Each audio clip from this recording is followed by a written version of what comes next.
Neverness to Everness just had their 1.1 showcase yesterday as of recording this video. And I kind of just want to say, I think they've mogged other developers. And there's a couple of reasons why I say that. I think this was a perfect showcase for somebody like me who really likes the game. Like, there's a lot of mediocre systems within NTE, but I think altogether, it's a fun game. I honestly think it's a fun game, but it's also dropped to the back burner of my played gacha games at the moment, right? I'm only logging in here and there, not daily. But this actually makes me want to log in more, and I'm excited to really start playing the game in 1.1. So in that regard, I think it did its job perfectly for me. And the reason I say I think it's mogging other developers at the moment is because of three main reasons. And the first one is the cosmetics. Like, they are showing that new characters can come to these games with actually a couple of skins ready to go. Now, I know it's not so easy for all developers to be banging out all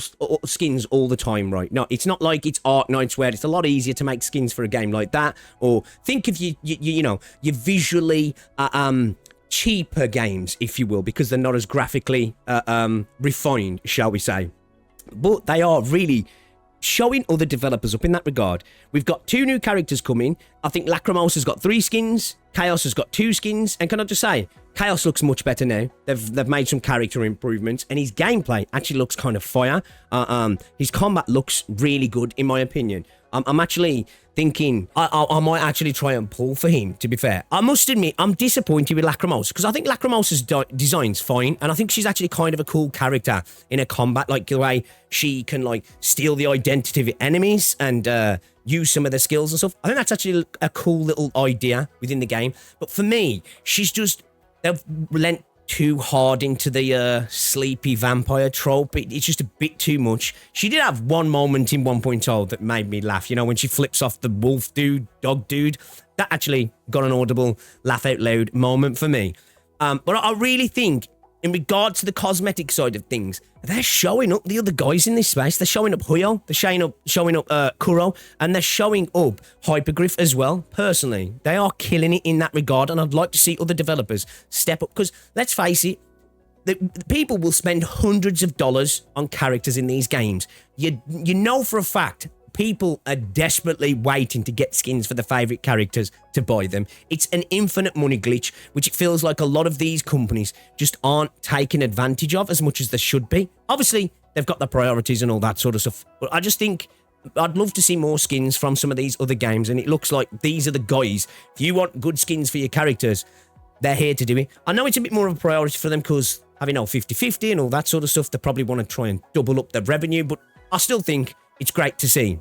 Now, the other two reasons why I feel like they kind of are mogging other developers, maybe not so much ZZZ, but mogging other developers, is that kind of showing that PvP and co-op can really be a priority for these games. Because I know it's not a direct money maker, right? It's not like a new banner or a character or a tweak to an endgame that can really push somebody to want to get a character because it works, right? That character will, like, steamroll this mode, so people tend to go for that character.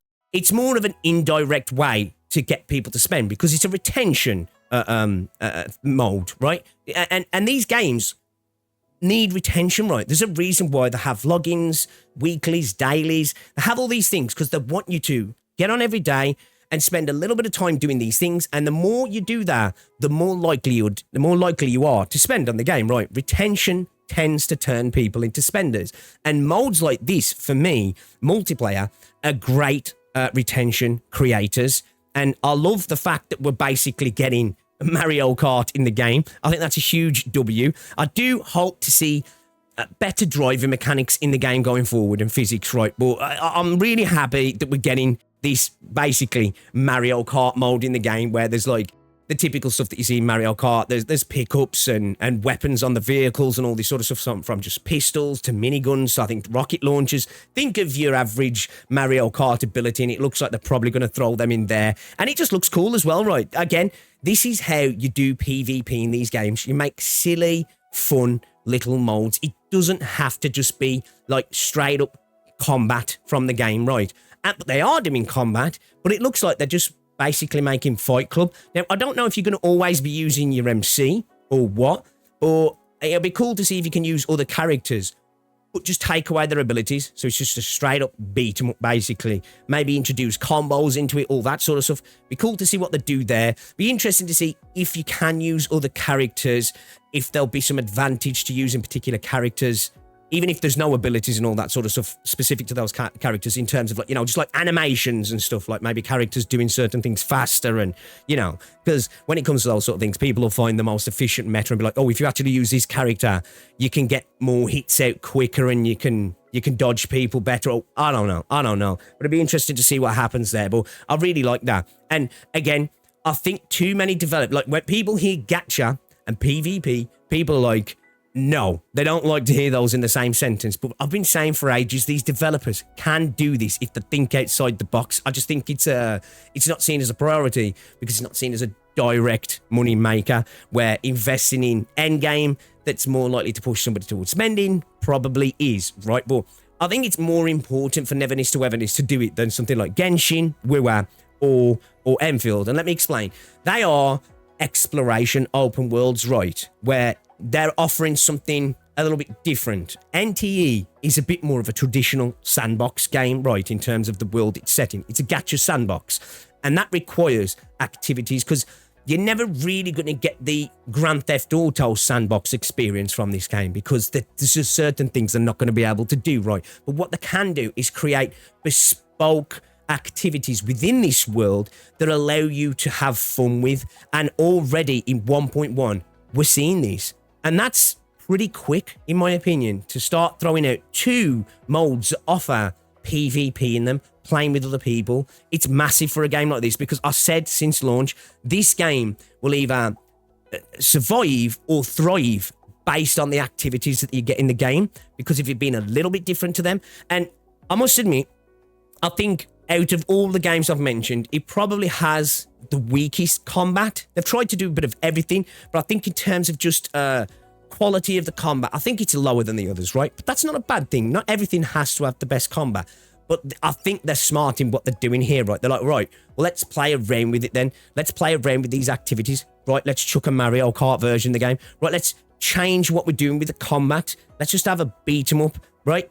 That, for me, looks really cool, and I like what the developers are doing here. They're thinking outside the box in terms of what can we add to the game that the other guys aren't doing, and this is how, for me, they will separate themselves and actually be successful. And I think they're really smart in doing it early as well, so I'm really happy to see that. And obviously, seeing the Porsche collab as well, the car looks fire. They've done a real good job with the car model as well. I think they've killed it. We've got the new apartment as well, which looks awesome. And I must say, where was the female MC hiding all of that cake? Holy cow, in that Porsche outfit, she looks insane, bro.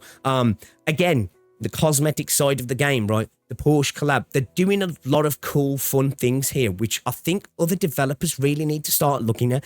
Every collab with a game doesn't have to be the typical collaboration, right? I think when we see collaborations, a lot of time we think of the more typical, like how we're getting Edgerunners in Wuthering Waves, where we have to see it as, well, we get characters from this game and it's going to be a sort. That's great. Those things are awesome. Like this Edgerunner thing's awesome, right? But I think also doing things like this, how they're doing the Porsche thing, where we could potentially have just cool cosmetics in the game, where they're doing collaborations with companies and they end up being in the game. Again, I think they are absolutely mogging other game studios and other games in regard to the cosmetic side of things, right? And I hope other games start to take note, because again, I do honestly feel that it's an infinite money glitch in these games. We love to collect these characters. There's a cosmetic element to it as well. Of course, it's about the characters and the kits, but it's about the visuals of the characters as well.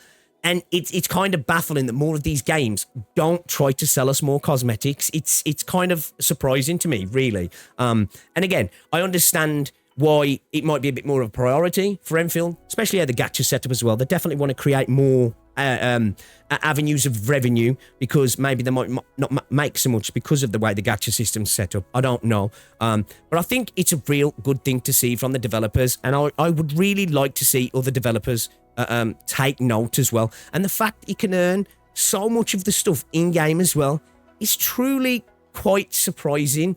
Obviously you can buy everything, but the fact that you can earn quite a bit as well is really good to see. So yeah, I think NTE I want it to be successful. One, because I think it's a fun game and people seem to really enjoy it. And of course, I want to see games be better and improve. But I also think they're doing certain things that I think a lot of other developers could actually start to do, right? More cosmetics. Let's play around with some fun co-op game modes, PvP. I know it costs money, right? Bit more server infrastructure, all that sort of stuff. And who knows? The implementation might not be great. We'll have to wait and see.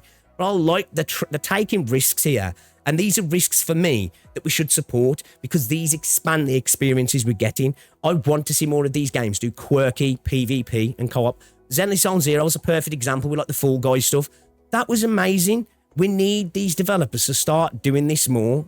Give us more enjoyable, varied experiences within these games. And don't be afraid to be a little bit silly, right?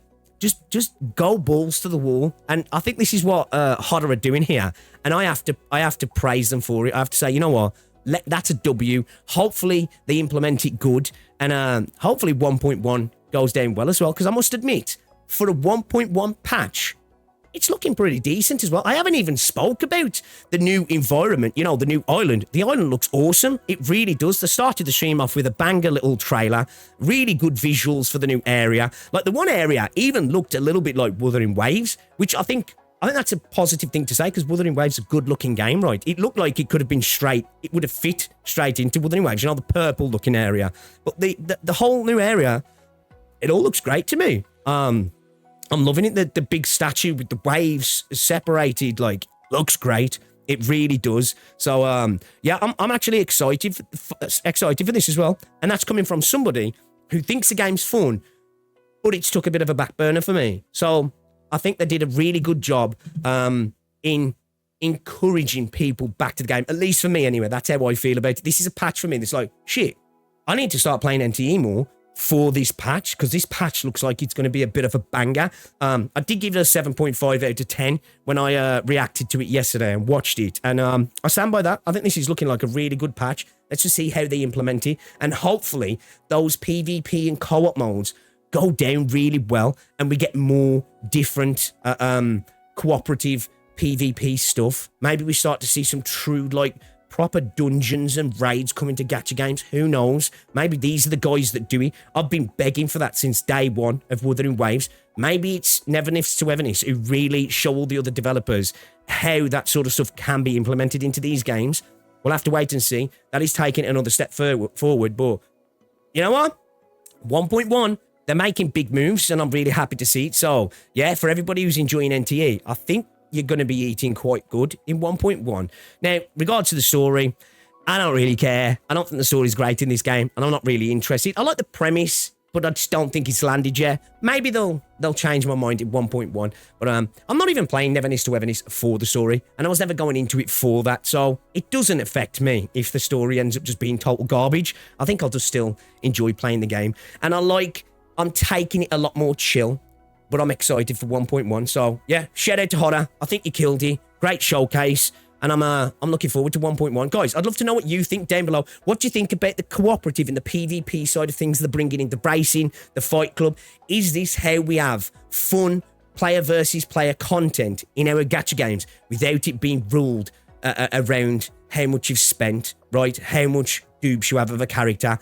I think this is the way to go. And I think this will genuinely create massive retention around the game and a lot of hype as well. I think people will be having a lot of fun in the Mario Kart stuff. I think that's going to be a blast, I do. I hope they nail it and let's see what they do. Anyway, yeah, guys, if you're new to the channel, subscribe, like the video if you enjoyed it, and I'll see you in the next one, guys. Ciao.